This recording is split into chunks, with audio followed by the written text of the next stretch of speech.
Thank you once again so much for attending tonight's virtual author discussion. CNAS is committed to bold, innovative, bipartisan research, and the Military, Veterans, and Society program plays a unique role in also hosting events designed to spark thoughtful discussions about and across the civil-military divide. Tonight, in honor of Women's History Month, we are thrilled to host such an event featuring all women veterans, remotely in support of public health efforts. After my first book, Love My Rifle More Than You, was published in 2005, I was often the only woman veteran author on panels of war writers. 15 years later, I'm extremely proud to be able to elevate the voices of 4 other women veterans who are writing today. Hearing and reading more diverse voices reflecting a wider array of experiences from other women who have served is extraordinarily meaningful and gratifying to me. And I'm very excited that tonight's panelists write in different genres as well. Joining me this evening are Leigh Dostie, a former enlisted soldier who deployed to Iraq and is the author of the memoir Formation. Mary Doyle, a former senior NCO in the Army Reserve who served in the Gulf War era and is the author of numerous fiction books, including the Master Sergeant Harper mystery series. Kyleanne Hunter, a former Marine officer who has become an outspoken advocate for military and veteran women and is co-editor of the volume Invisible Veterans. And Kaylah Jackson, a current enlisted soldier in the Virginia Army National Guard and a journalist with ConnectingVets.com. I want to start tonight by talking about being a woman in the military. The 4 of you served across different eras in 2 different branches of service, in a range of career fields, and in both the officer and enlisted ranks. You also came from very different backgrounds before joining the military. Some military experiences, like wearing a uniform, are universal.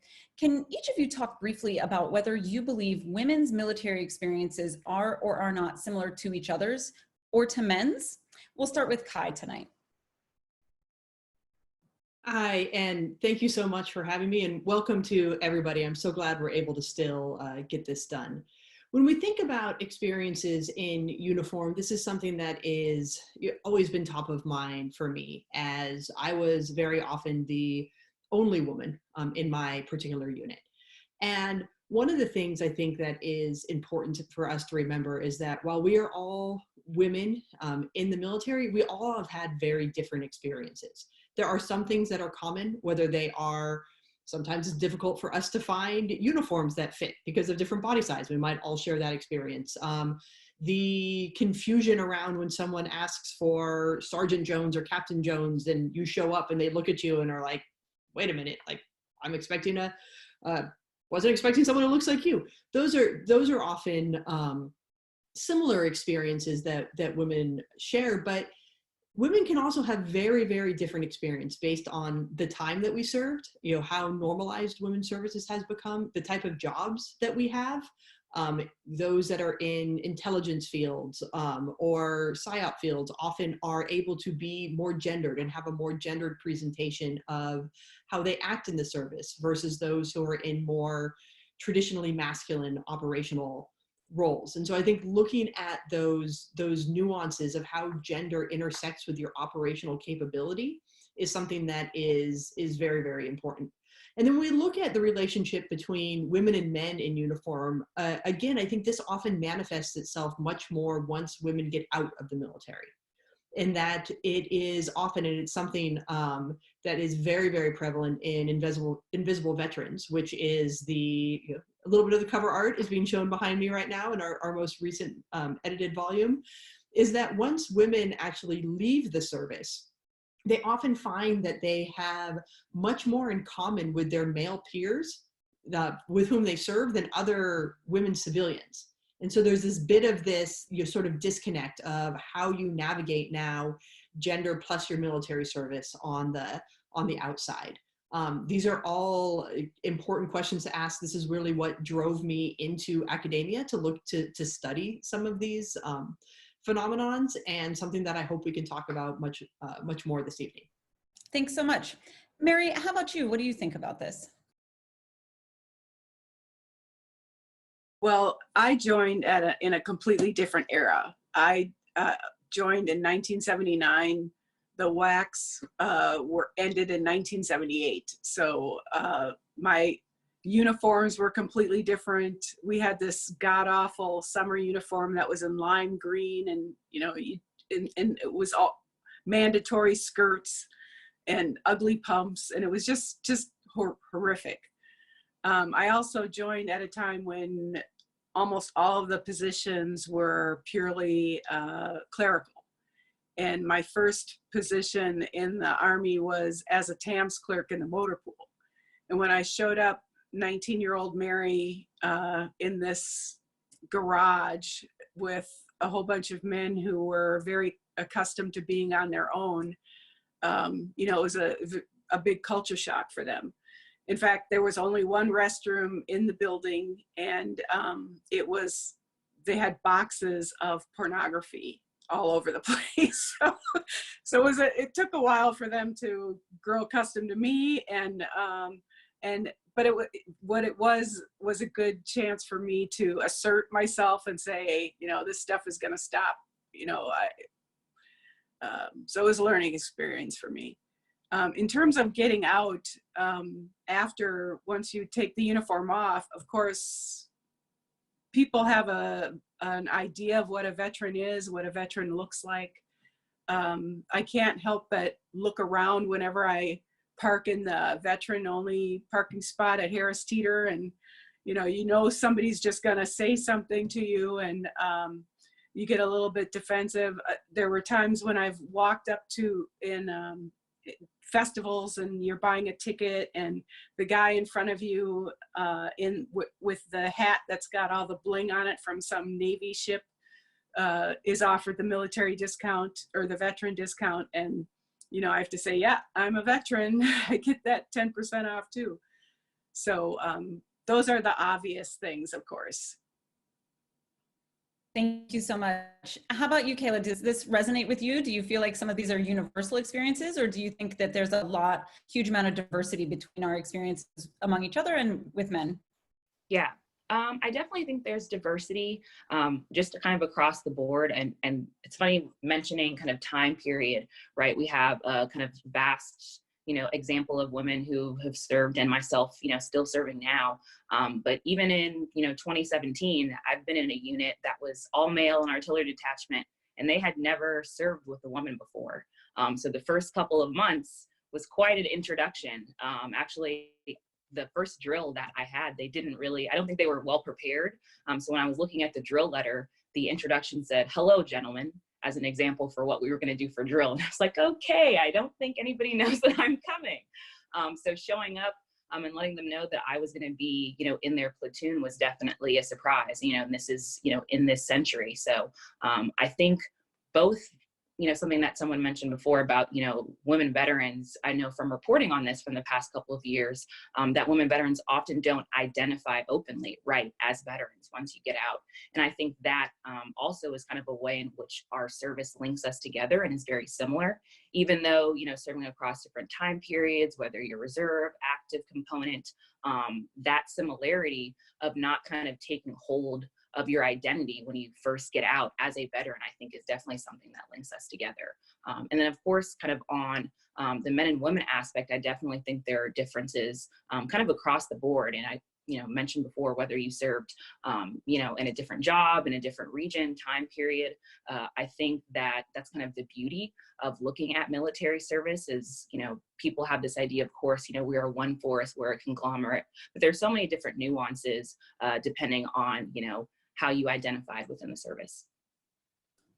Thanks. And now turning to you, Ryan, what do you think? I think that the experiences women have can greatly differ depending on obviously the time and even the place. I served in 2 different units that were literally night and day. So Fort Polk, they weren't used to women. And it was more of a combat place, and I had a lot of my very interesting experiences at Fort Polk, and I thought that would be everyone's. I thought that was all women's experiences. I thought everything I was going through, surely everybody else must be going through the same thing.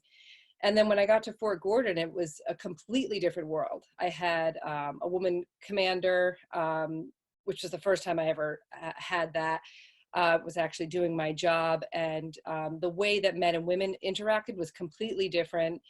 And I even in the beginning initially sort of stuck out a little bit because of the exterior that I had created, that sort of roughness that you create to fit in with more of the combat-like guys. So I could see how, and not that one experience is better than the other or is harder or not, but two women could have two completely different military experiences. As far as getting out, for me personally, I had a really, really hard time connecting with civilian women. That was very hard for me. And I think sometimes it's still, I've calmed down a little bit, but when you first get out, you know, you have a roughness to yourself or an assertiveness. And it's funny, I used to joke around on campus, I would always be able to identify who the veterans were by the way they walk. And even as a woman, you know, the way we walk is different. And other veterans usually can pick it up. But, you know, I still get I remember not too long ago, a police officer was doing something with our vehicles. My husband's also a veteran. And he looked at my vehicle and he said, "Oh, was your husband in the military?" And I said, "Well, yes. And so was I. That is my vehicle," you know.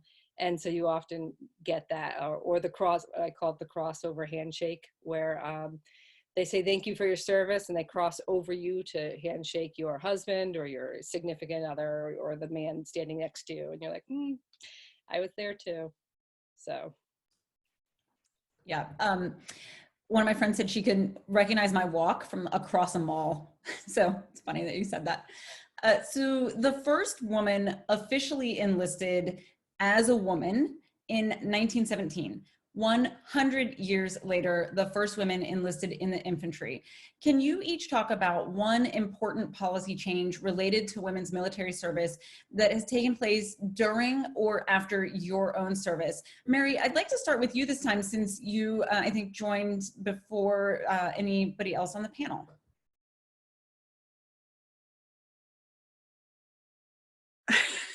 Technically challenged sometimes.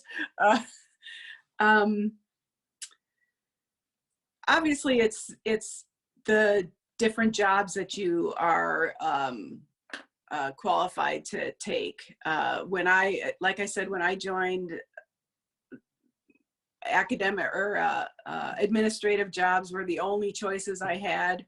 For the first 6 years, I was either a TAMS clerk or I was a supply specialist. It wasn't until my first re-enlistment that I was able to venture off and do something else, which was broadcasting, you know, in public affairs. So there's a lot of big choices. Even when I first joined, you never saw female pilots. You never saw even female drivers or maintenance people. So aside from the whole combat, the choices of going into different combat positions. So, and as a result, you never saw senior officers because they didn't have that combat experience. They weren't in the kinds of jobs that advanced a career unless you were a nurse or a doctor, something like that. So yeah, as a career, as a military career, no matter what service, obviously there's a whole lot more choices. And it also means that by the time you get out of the military, you have a lot more civilian choices as well. Thank you. How about you, Ryan? What do you think is the most significant policy change that you've seen? I mean, for me, there's two. Quickly is the combat one, and the reason why I mentioned that was because when I got out, I wasn't sure that women would ever actually be allowed into combat arms. And I know the thing that started my book, my memoir, it began from me writing a science fiction piece about a woman in combat arms. And I remember my husband, who was a Marine infantryman, he's like, "Women will never be in combat arms." And then that was true then. And so now I get to gleefully say how wrong he is. But the other big change for me And sometimes I always hate bringing it back to this particular point, but was the creation of SHARP. When I was in that, the idea that they talked, there was EO briefings and stuff like that, EO violations, but the idea of consent was not talked about.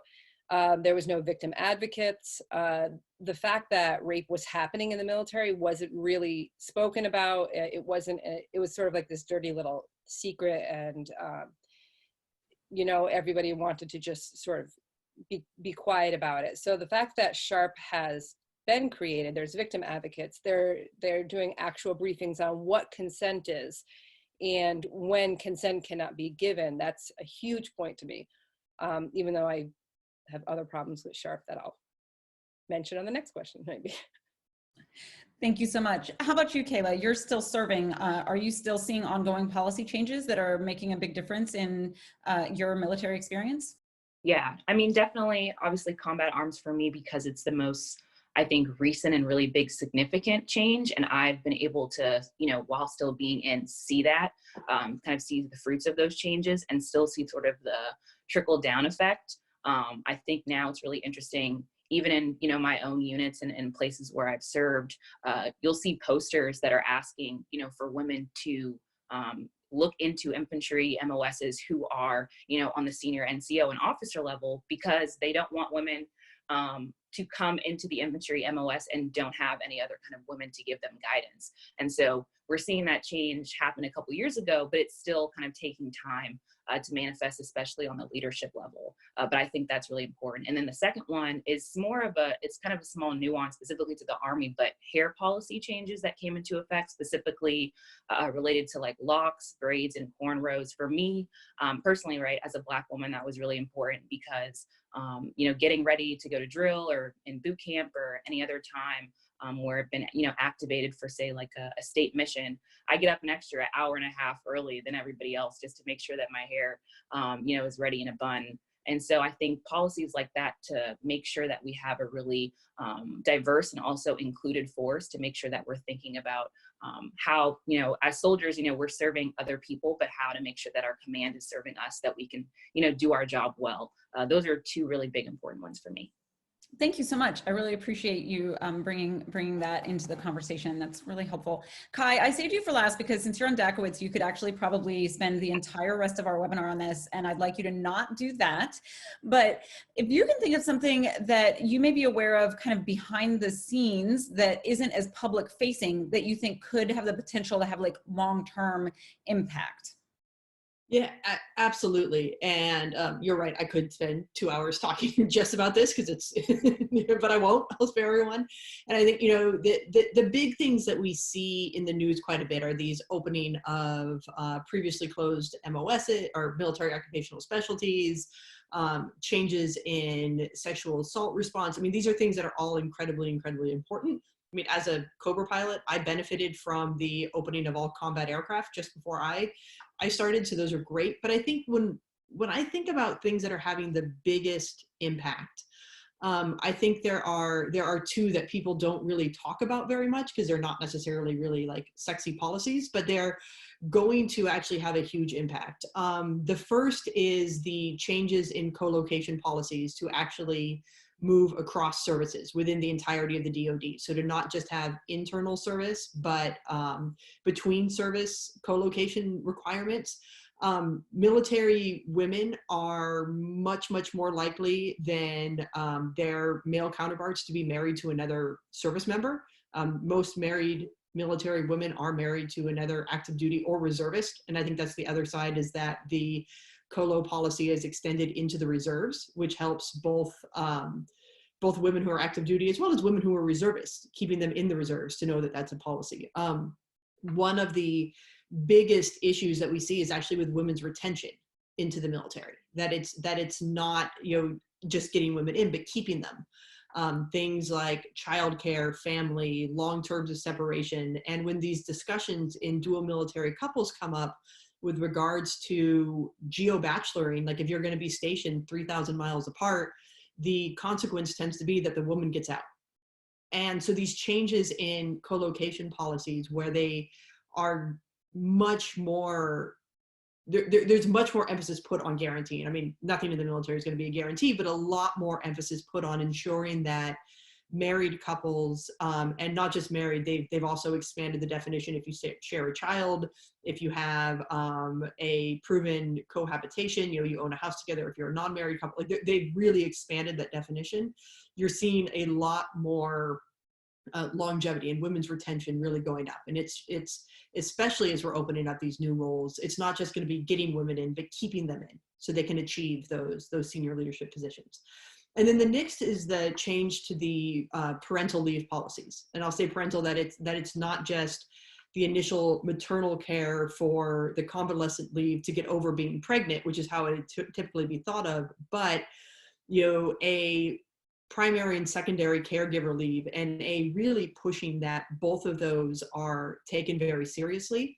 It's changed a lot of perception, and these are slow changes. It's not like the military overnight has all of a sudden become a family-friendly job, but you're starting to see commanders having real conversations with all of their troops, whether they are male or female, men or women, about what plans are for caregiver responsibility. And so it's changing the culture. It's normalizing that parenthood may be a part of a service member's life cycle.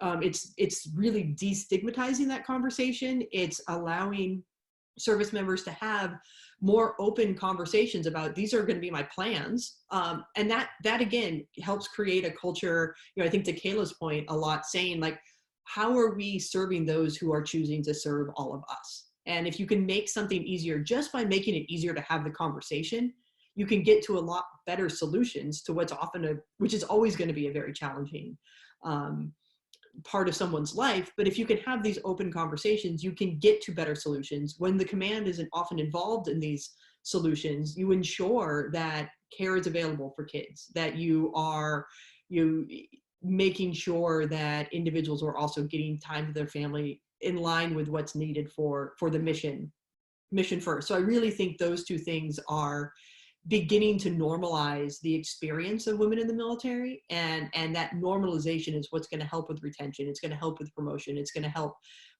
prevent a lot of this stigma around being a woman in the military. Thank you. And that also tees us up really nicely for the next question, which is what remaining policy changes are necessary to further improve women's military experiences. Ryan, do you want to start this one, since you mentioned you had some thoughts on SHARP, that maybe this is where that falls in, or maybe it's something else? No, it's similar to SHARP, and it's also a cultural problem. It's not necessarily a policy problem. It's more of, you have a good or a decent policy in place, but it's not being taken seriously. And I hear this a lot because I get a lot of feedback from readers who tell me that, yes, there's SHARP is in place now, but they have the people who are leading it are making fun of it, or they're making jokes while they're going through it, or allowing jokes to happen. And so I think the problem is with the culture that's surrounding SHARP. The other policy that I would really love to see happen is to take prosecution or to decide if a case should continue to prosecution out of the commander's hands and put into a third party's hands, a non-military third party, because that allows people to continue with an investigation, and a commander can't shut it down for whatever personal reasons they might have. And I know the military has a lot of pushback with that. They don't want to lose their autonomy. I get that. But I think that doing this will help with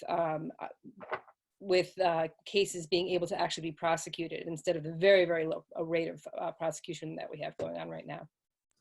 Thank you very much. I'll go to you next, Mary. What do you think? Well, I was just thinking that I can't think of anything. I was enjoying listening to other people's positions on it. That's fine. You don't have to have opinions on everything. I will turn to Kai next. What do you think? And limit yourself to one. I'm sure you have hundreds of DACWITS recommendations, but what do you think is like a really top priority at this point? I think one of the things, and I think it's going to address some of Ryan's issues as well around the culture, is actually taking seriously this notion of gender mainstreaming in regards to their top-down planning processes. All of the services say that they have a gender advisor who's part of their strategic planning process. It tends to be a random billet for someone that they have as a part-time collateral duty. Something that is very important to keep in mind is that we talk a lot about, okay, we need more women in the military. Like, I think everyone who's here says, yes, we do, but we never really embrace the why. Like, what are the strategic outcomes that we are looking to achieve with having more women in the military? How are we mirroring those outcomes with our talent management for those that we have, those that we are recruiting? How are we doing our crisis mitigation planning in a way that has gender in the forefront? How are we doing actually war planning? Like, when we're actually getting ready to go to war, that is keeping these gendered aspects in the forefront. And so I think a actual integrating full gender mainstreaming at the strategic level is something that the services need to move beyond just having as a collateral duty and having as a full-time part of their strategic planning chops. Thank you. And Kayla, you can close this one out. So policy for me, I think it's more of like a process, and talking about protective equipment is really big for me. One, personally, because I've experienced it, but also on the reporting side.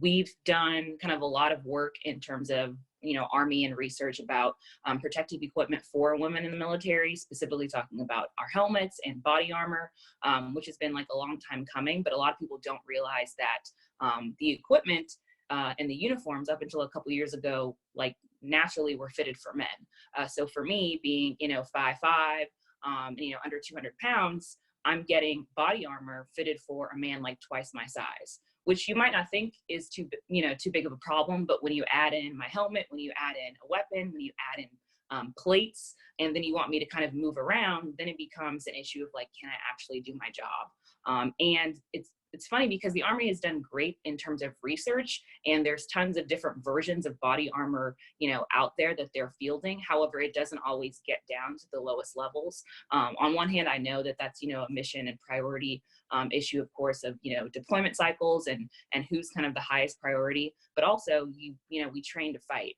So if you want, a unit to be, ready to deploy, especially on the reserve and guard side, whose op tempo is extremely high in comparison to recent years or years past, you want to make sure that you're fielding equipment that is appropriate, that fits, and so that we can do our job and complete mission.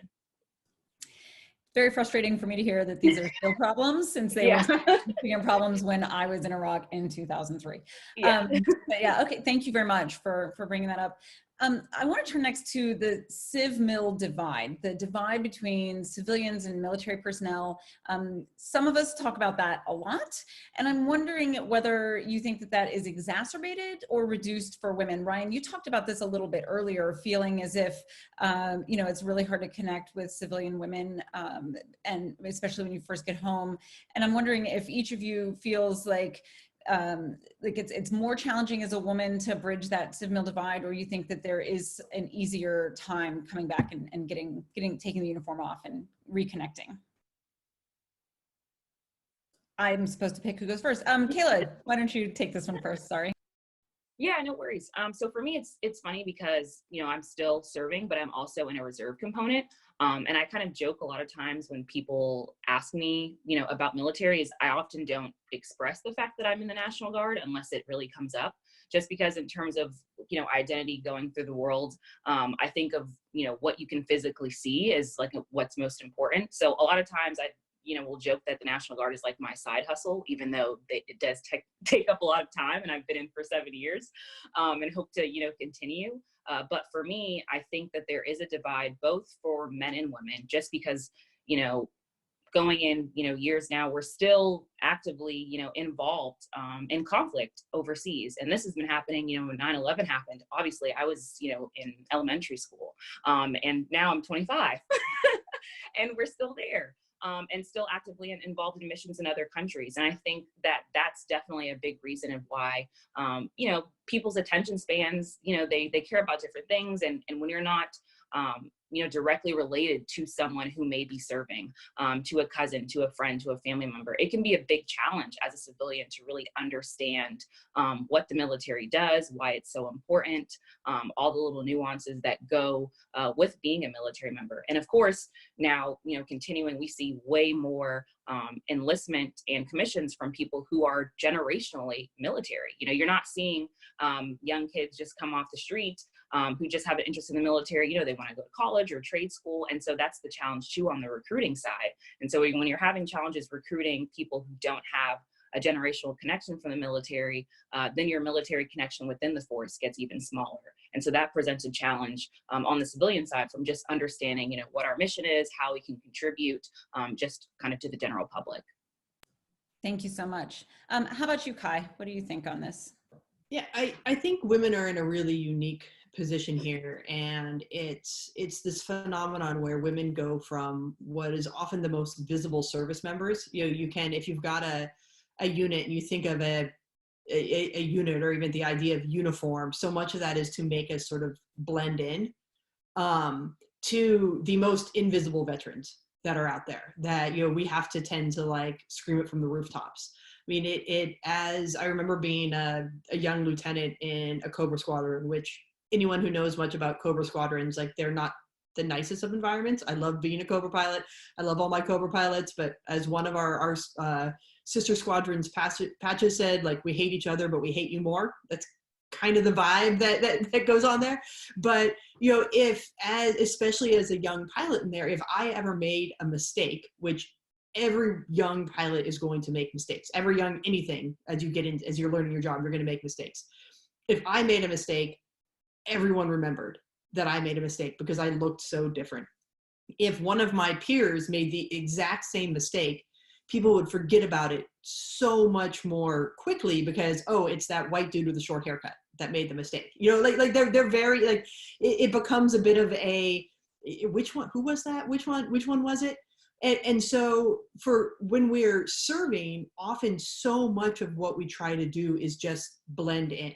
I just want to blend in. I don't want to be noticed. I want to put my head down and do my job. I don't want to be referred to as the token anything. I'm just here to do a job. And then as soon as you get out, you're in almost the exact opposite position where Ryan talked about this crossover handshake type idea. There's been a lot too with, depending on the era you served, of do women even identify as veterans because they weren't part of a combat arms MOS. Do I have to make a big deal out of wanting veteran services, to being part of veteran service organizations, to get the benefits I earned and am actually entitled? I mean, things like the GI Bill and having to go process through campus, veteran shops. It's so then if you want to be a woman veteran, it tends to only be the other thing you can be as well, because you have to shove it in people's face so much for them to see that this is even a piece of your identity, that it's really this double bind that I think makes it even harder for women to often fully reintegrate. Because if you want veteran to be part of your identity, it has to be so much in the forefront in order for people to actually accept that you are the veteran, where you had just spent your entire career before trying to do everything you could to blend in. And so this is one of these real tensions that women experience, and it manifests itself in several often unfortunate ways with around to mental health issues and even physical health issues. But it's a real struggle, and I think it's one of the things that likely it's the unfortunate thing that I think likely cuts across so many of our experiences, regardless of the era in which we served or the MOS in which we served. Thank you so much. Mary, coming to you again, what do you think about gender and the civ-mil divide? Well, I just, what kept flashing in my head were those scenes of the surprise scenes, the surprise I'm coming home scenes, where when the man comes home, it's the wife who's crying and the child who's crying. When the woman comes home, the husband is not even part of the story. It's the woman and her child, and it's that mother role, you know, so she doesn't even get to be a wife. She's a soldier, and then she's a mother. And the husband isn't really part of the story because he's not going to cry. So there's that whole kind of completely different image that is always sort of being shoved in front of the civilian audience.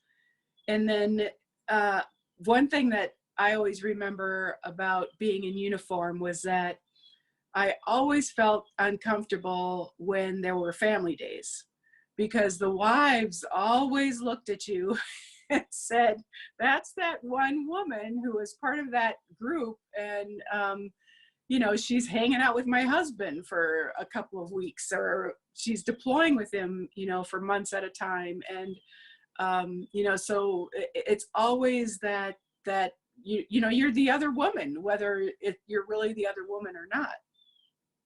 The other thing is, once you are in that deployed situation and you're the only woman, I think I was one of 3 women in a 1,200 person outpost in northern Bosnia at Camp McGovern.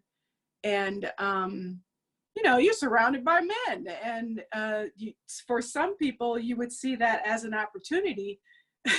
For others, it's just intimidating. You know, you're bombarded by this, you know, hypersexuality, and it's difficult sometimes to just kind of walk from your office to your tent, and it's like this constant sort of, especially if it's people that are outside of your unit. And then you come home and you tell people, yeah, I was on this installation with 1,200 men and, you know, 3 women, and, you know, it's supposed to be this great thing, and it just is not. I'm trying to be mindful of time and want to save some time for audience questions towards the end. So Ryan, I'm going to skip you on this one. We're going to do one lightning round question for all of you, and then I'm going to turn to some questions about being an author. So lightning round question: what is the most ridiculous question anybody has ever asked you about your service? Mine was when I was asked when I got back from Iraq if I was allowed to carry a gun since I was just a girl. So first up, Kai. A similar one. They asked if there was some magic stop on the Cobra that wouldn't allow it to get shot because I was a girl. No way. Ryan. I think the one I used to get a couple of times was, oh, so you were in the green zone. And it wasn't even a question, it was a statement. Not that there's anything wrong with the green zone, but just by simply existing, I was assumed to be in the green zone, which men don't get that same assumption. Kayla. Kind of not to be shocking, but I've had multiple people ask me if I've shot anyone, which is like not a fun conversation to have. It's like, please don't ask anyone that. Definitely going back to the civ-mil divide conversation. Right. And how about you, Mary? Yeah, that's, you know, did you carry a gun? You know, it's the gun. Yeah, no, I carried a weapon. Right. I love it. All right, now we're gonna dig a bit into being a woman veteran author. Ryan, I'd like you to start on this one. Your memoir is really beautifully written. It delves into both your military experiences and their aftermath. Was it hard to reveal as much as you do? And how did you decide which of your experiences to share? I pretty much just threw up on the paper. Like I just wrote everything. And I wrote everything, the moments that I remembered the most, which in some ways turned obviously out to be some of the more traumatic moments or the moments that stood out to me. And of course you have to mold those into a narrative. So some things get cut and some things didn't. But the things that I decided to keep was based on how well I remembered it. And some of the dialogue that's in there is actual, not all of it obviously, but some is actual word for word, the way I remember it being said to me. Some of the way my commander would speak to me, or when some of my command would question me and those things. So it's not a really good answer. I really just wrote, just got it all out. Yeah, I get that. That was a lot of my process too, in a lot of ways. So Mary, turning to you, in addition to your own service, you also worked with Shoshana Johnson on her memoir. And I'm curious how the really intimate knowledge that you have of women's military service informs or influences your fiction writing. Well, it played a big role in working with Shoshana on her book because, you know, we had been to the same desert, we had been on that same convoy, you know, so there were a lot of those experiences of hers that I shared that I was able to weave into the narrative. In terms of my fiction, the Peacekeeper's Photograph, the Master Sergeant Harper series is all basically a series of different situations that I was in throughout my reserve career. Peacekeeper's Photograph takes place in Bosnia during the Bosnia peacekeeping mission, which I deployed to. The Sapper's Plot takes place in Honduras during a MedCap mission. And the General's Ambition takes place in Hohenfels, Germany, where you know, there's all kinds of major exercises going on, and those are all places. A lot of the situations, a lot of the scenes happened in other places. The characters are all sort of drawn from past experiences. So especially the Master Sergeant Harper series, it's just wall to wall Mary's memories. But fictionalized. And But I fictionalized. I encourage folks to read them. I have read them and really thought they were gripping and super fun to read. Great, thank you. Kai, turning to you, as you mentioned earlier, you are a co-pilot. You teach, you've served on Dekowitz, you write opinion pieces, you write academically. I'm wondering if you would be willing to share what drives you to engage with some aspects of your personal lived experience in this kind of more intellectual. Yeah, absolutely. I mean, when I left the Marine Corps, I made a very intentional decision to go into grad school and into end up pursuing a PhD looking at women's integration in the military. Primarily, I mean, for two reasons. One, I think there's two reasons people get PhDs. One is they're young and really smart and are going to create some great new methodological way of doing things. I wasn't one of those people. I went to go fly Cobras instead. And the second is that they've had experiences that they are really, really unsatisfied with any of the actual intellectual explanations that are out there. And you're getting at, you know, am I some crazy unicorn, or is this actually a common experience that happened to someone else? And I'd like to know, like, if I am a crazy unicorn, there's two of us. There's actually one other woman Cobra pilot who has a PhD in political science. So where it's a great pathway if you want to go become an academic, you know, get a PhD, be a Cobra pilot first. No, but, you know, in some ways, my dissertation project when I was going through that was therapy for me, because it was digging into a lot of some amazingly wonderful experiences that I had that I couldn't have had anywhere else in the Marine Corps. Some incredibly painful experiences that I had that I also couldn't have anywhere else but in the Marine Corps. And in trying to intellectualize them and almost separate myself and say, okay, if I look at these things, can I make sense of why they happened? And by doing that, I think you get to much more meaningful solutions. You get to much more, some of the policy solutions we talked about before, whether they're SHARP or co-location policies, is important. But then the other thing that I saw, as especially if I look at the way I've engaged with taking my academic work and engaging with it in the popular press, using my own story makes it real to people. This isn't something that lives in an ivory tower that we want to, you know, sit on the shelf and collect dust. You know, this is there's a real face to these type of experiences. There's a real consequence to these types of experiences. There's the gender is a real thing we need to grapple with regards to how we fight wars.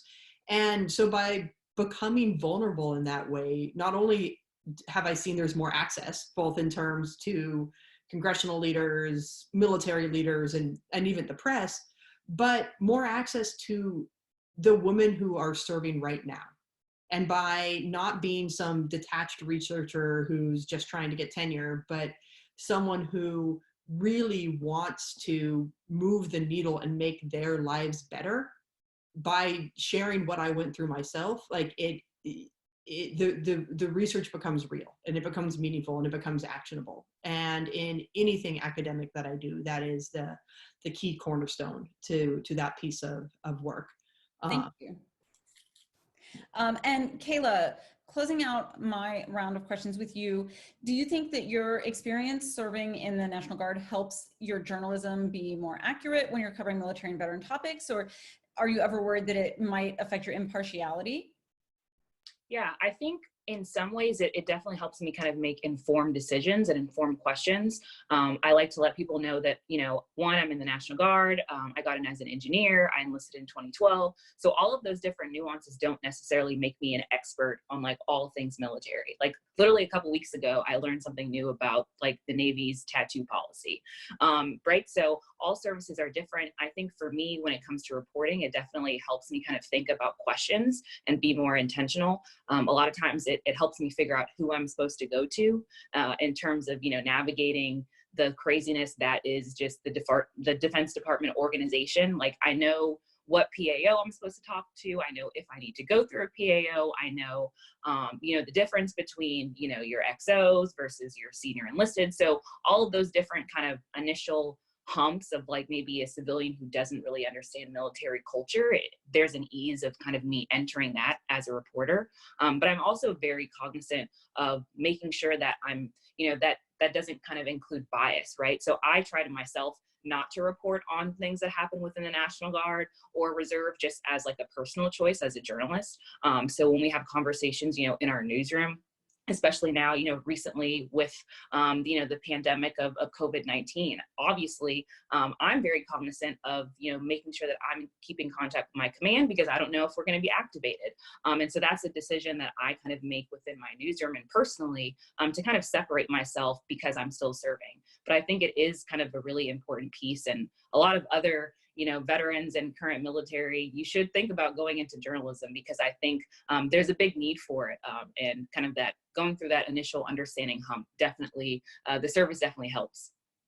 As a PAO, I can tell you that that is refreshing. I love that two of the panelists are like actively recruiting people to follow their post-military career footsteps. I think that is fantastic. Thank you all so much for your really thoughtful and insightful responses to my round of questions. We're going to open it up to audience questions. So audience members, you're welcome to submit questions for any or all of our panelists by text using the Q&A function at the bottom of your webinar screen. We are also taking questions on Twitter at #CNAS_MVS. We're already getting some questions coming through, and I'm going to start with some that came in advance. And folks, we only have about 10 minutes, so panelists, I'm going to ask you to be concise in your answers so that we can try to get through a number of these. And I know many of us speak in paragraphs, so I'm going to ask you to push against that. So Amy asked, how do women veteran authors see their writing impacting the next generation of women serving? Anybody really drawn to tackling that one? Mary, I think I saw you wiggle. Go for it. Stupid mic on. I would just say that we need to set down that history. We need to be explaining to people and telling people what our experiences are, because what we write becomes part of history. And right now, the only history that we have of women in the military was written by men. So we need to write our own stories. Thank you. Anyone else want to jump in on that one? Kai? I just think the more that we normalize our own experiences as well as codify the experiences of others, the better. That we normalize the experience and we make it easier for the women serving right now to be open about their experiences. Thank you so much. Gail asks, as women, did you feel you had a more difficult time getting published? I'll first turn to the two authors that we have who have been published in the commercial press solo. So I'll start with you, Mary, and then I'll turn to Ryan. Well, my first published book came because it was somebody was looking for an author. So Shoshana Johnson's book, that's the only book that I have that's traditionally published. They basically came to me, but it was because my agent had been shopping my novels around for a couple of years, and I wasn't getting any hits. I can't say whether it's because the book is crap or because, you know, people just didn't want to have a woman's perspective in uniform. I thought that I was writing kind of the accidental sleuth who happened to be a woman in uniform. The editors just didn't get that. They didn't understand, and they wanted a shoot 'em up something, or, you know, some sort of special forces type of character. So you know, on the one hand, I would say yes, it's a little bit more difficult, but I'm sure it just depends on what the book is about, what you're writing. Thanks. How about you, Ryan? I think for me, mine was a memoir, and to be incredibly blunt, it's a rape story, and it was being shopped around just before Me Too, but I think it definitely got momentum as Me Too became a thing. So I think I always wonder if that plays a part.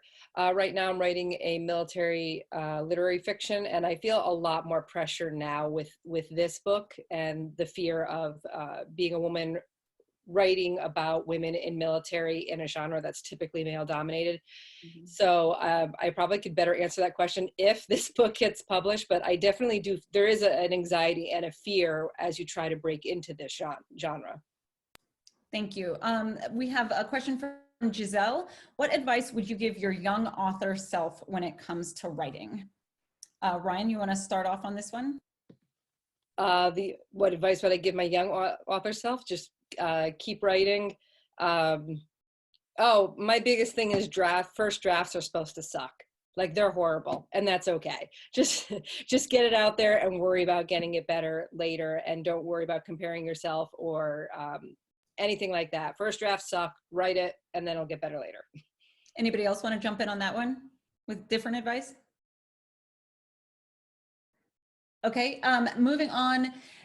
We got a question from Sarah about magical policy changes. I think we talked about desired policy change earlier, so I'm going to pass on that one. But if any of you have further thoughts on that after, please feel free to jump on Twitter and engage in additional discussion on that.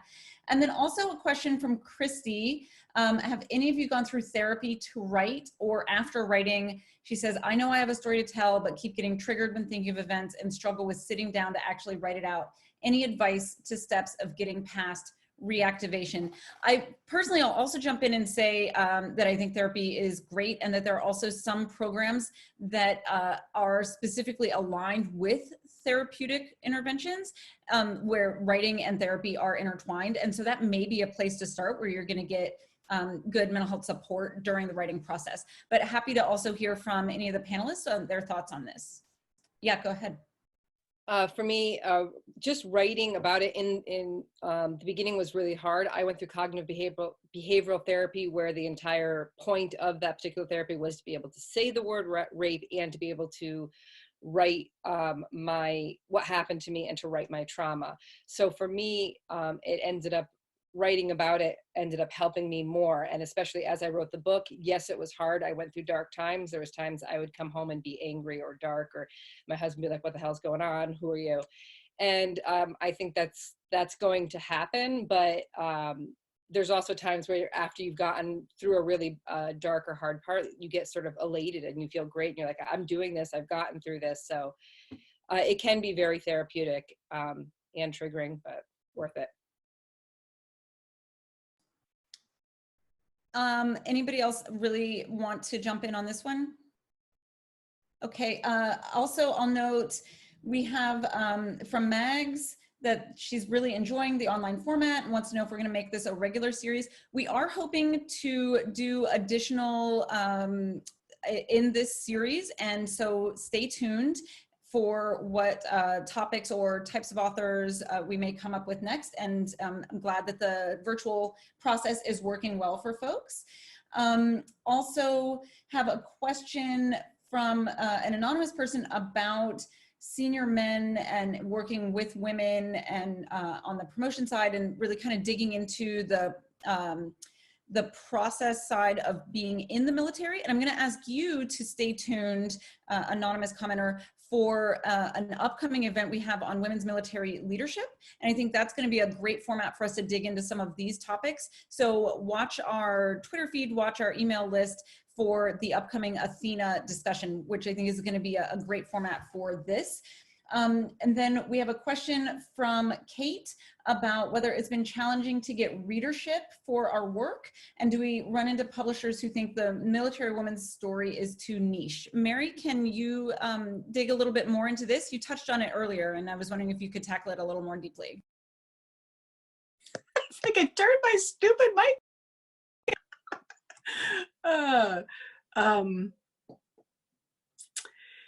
Yeah, I think, you know, especially in fiction, the military story, you know, and it happens in romance too. It's like people want this, it's got to be this trained killer, you know, this snake eating, you know, macho guy, and they're looking for this kind of thriller story.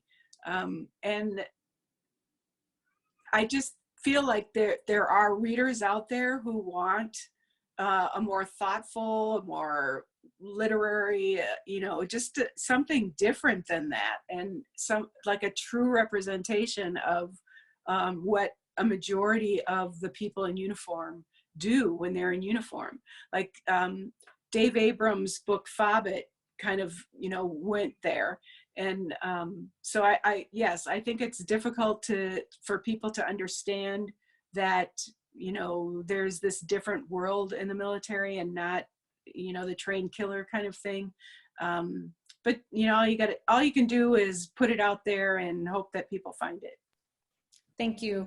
We are almost out of time. So Kayla, I'd like to ask if you have any closing thoughts on being a woman veteran and a journalist. And then Kai, I'll ask you if you have any closing thoughts on being a woman veteran who is speaking out as an advocate and using her voice to try to change policy. Kayla?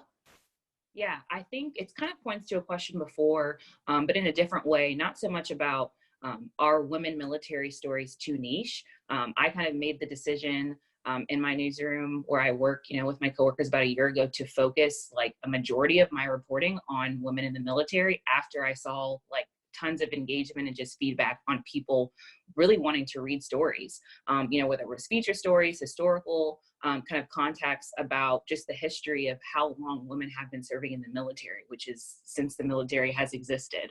And so I think it's interesting to think about, yes, the military is kind of a niche subject, even more than military women are a niche subject, but people are really looking for that type of content. They're looking for those stories. So if you are a woman veteran and you kind of have this hesitation to whether you want to go into journalism or go into kind of fictional writing, I'd say go for it.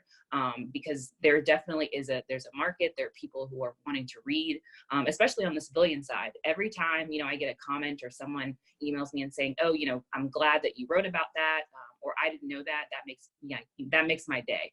So it's definitely worth it. Thank you. Kai, in 15 seconds or less. Yeah, We're at time. I think the biggest thing is, you know, when I was on the Hill, I saw a lot of civilians come and advocate either for or against veterans and military policies. And one thing I know is that we are experts on our experiences and went through. And so I decided to make the point to actually become an expert and get to the point where no one can refute that, because I got some funny letters after my name now. But that more people who have lived these experiences need to have the tools. And so I absolutely also, there's tons of great resources to get tools onto how to become a policy expert and advocate. And I completely recommend it for everyone. Even if you don't get the letters after your name, you don't need that part though. Thank you very much. I am really disappointed we are out of time, because I think this conversation could keep going on. We're getting some really great questions continuing to come in. So authors, over the next day or so, if you have time to jump on Twitter and engage with some of our audience in that format, I think that people would be interested in continuing this conversation. I'd like the audience to join me in thanking Ryan, Mary, Kai, and Kayla for sharing these really fascinating insights. I really appreciate your willingness to be so open. I'm especially grateful to all of you for being flexible, responsive, and adaptive as we adjusted on the fly to a very rapidly changing public health situation. I would also be remiss if I didn't express my deep appreciation to Natalie, Emma, Zach, Jasmine, Chris, Cole, and the rest of the CNAS team, whose hard work made this evening run really smoothly. Finally, thanks to the audience for joining virtually. I hope this was engaging and interesting content as we are all stuck at home social distancing. Please follow our authors on social media, buy their books, read their stories and opinion pieces, and keep that conversation going online. You can also follow CNAS DC on Twitter, or click the follow button on our website to get email updates about future content like this. We were recording the session, and once it is available, I would love for you to share the link with folks who were unable to attend. Thank you all so much. Stay tuned. We will be finding other ways to engage in interesting online content until we can see you in person once again. Thanks, and have a great evening.